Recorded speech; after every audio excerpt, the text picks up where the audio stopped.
Welcome back. This is segment 3 of the 2014 New Teacher Information, and we are on the number 32 on your guideline packet here, and it's on field trips. And the first thing is that we do have a form to fill out for field trips, and that form is found online, and I believe it's under online forms. So you just go into there and fill that out.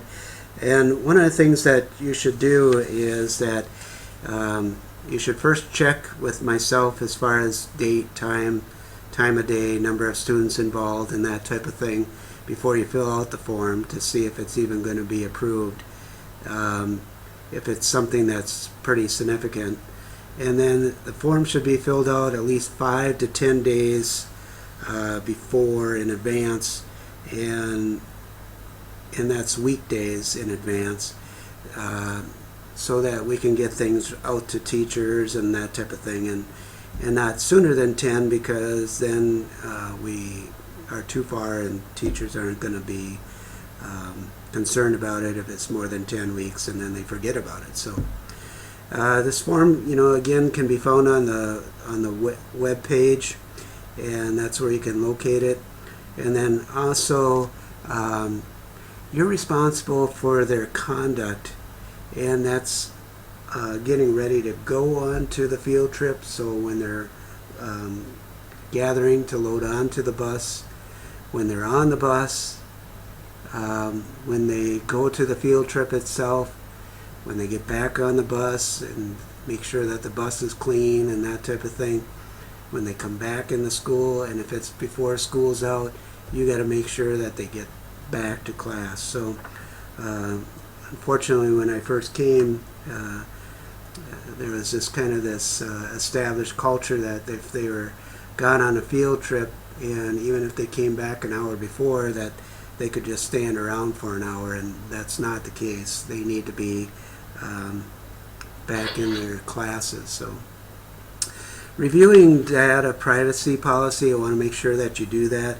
It's listed in both the student handbook as well as the faculty handbook, as well as online and our policies and stuff. So make sure that you review that. And one thing as teachers, we sometimes start talking about students' grades and stuff with other people without even realizing it. So that's something that we need to watch closely, that a student's grade that they receive that's recorded is data private just to that student or their parents. Okay. Suicides, one of the things that we're putting as a priority for a goal is we want to reduce the number of students that are thinking about suicide or claiming that they attempt suicide, that type of thing. So we want to reduce that. We're maybe about state average, maybe a little bit higher than state average, but according to the Minnesota Student Survey. But we feel that this is an important thing, and we want to make sure that we keep our students safe. And so if anybody talks about it, that type of thing, or if other students bring it to your attention, you should report it to the counselor or principal. If you have a very good relationship with that student as a teacher, it certainly doesn't hurt for you to talk to the student as well. But I think it's important that we get it to the counselor. Social worker would also be included in that, so that would be Mrs. Olson, Mrs. Love, or myself. And they're going to talk to that student. They're going to see if there's some steps that need to be immediately taken, or if there's some communication that needs to be done with the parents, that type of thing. So, but the key is that we do take it very seriously, and it's important to us that our students are safe. We do have a no smoking policy, and that policy is for all the buildings and grounds and all school vehicles, and we include that for our students as well as our employees, for like at any away sporting events or any facilities that are rented or by us or the section, Minnesota State High School Section Committee, or the State High School Committee that rents a facility. So no smoking basically on all buildings, grounds, and that type of thing. So technology and security, we have, you should have an email account by now. You should know what your phone access is. You should have keys. You should have your fob. You should have any security codes that you need. You should have a computer device. That should all hopefully be ready to go by now, or contact the people that are in charge of that. So email account would be Damon. Phone access again would be Damon. Keys and fob, that would be Sharon. Security code, if there is security codes, that would be probably again either Damon or Sharon. Computer device would be Damon.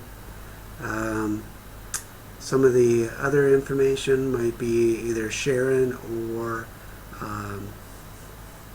it might be Patty Obie, I think, is in charge of fobs, who is in community ed. So check with Patty Obie for getting a fob. Emergency school closing is, so if we are closed for school and you're wondering if we are closed, first of all, we do have a Sky Alert system that calls students, and it also can call teachers, staff, that type of thing.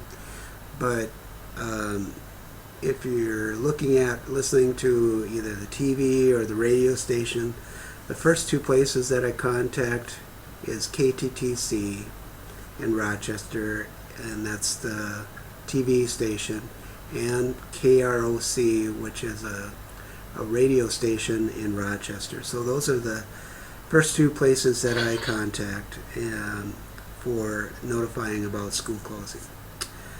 So front office staff, here we are, and Sharon Manahan, she's the person that mainly is my right-hand person. She's the one that kind of runs the school, so you might always want to be in good relations with Sharon. Dan Schindler is in his second year here as activities director. He does a lot of work off school grounds and not on school grounds, so your first contact person would probably be Terry Dudek. If it's not by email, you can always contact Dan, but any direct contact, best to talk with Terry. And then Chris Volz is our school nurse here in the front office. Here's the district office people. Superintendent Harris, who you've already met. Luann Hare is the administrative assistant to the superintendent. Carol Lyon is our business manager, so she handles all the money and makes sure that you get paid. So another person that you might want to be very nice to, obviously. Don Nelson is the accountant clerk, and so if you have issues as far as trying to process orders, she can help you out.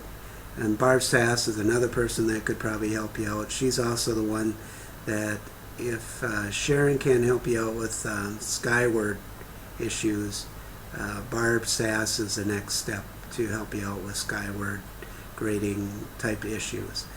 Luann Clavin is our community ed director, and Patty Obie is our community ed assistant. She's also the main one who does all the scheduling of the building and stuff for extra activities that are not directly connected with the regular school day. Counseling staff, we have Lindsay Olson. She is in her, I think it's her third year this year as far as her being involved with the counseling department. Laura Adams is our counselor secretary, but she's also the duplicating clerk. So she's the one that you go to or you email your stuff to or whatever that you need to have duplicated. And again, just as a reminder, as far as things that get sent to her, You shouldn't send things that are one or two or three copies. It should be multiple copies. And you shouldn't send her something that maybe is multiple copies but just one-sided, because you can send that and you can have that all processed and that type of thing very easy without interfering or mentioning it to Laura Adams. Now, if you have multiple pages and you need things collated, put together, then contact Laura Adams to help you out with that kind of stuff. Okay. And welcome to Chatfield High School. We are the home of the Mighty Gophers.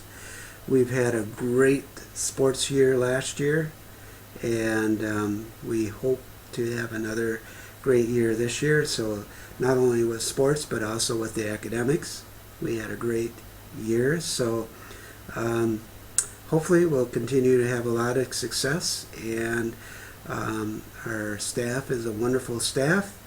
If you need any extra assistance with something, be sure to ask a staff member, because they're there. They will help you. The way I look at our staff is that they are very, very helpful, but they're also going to kind of stay out of your business. So you do need to ask them, but once you ask them, they're going to bend over backwards to help you out.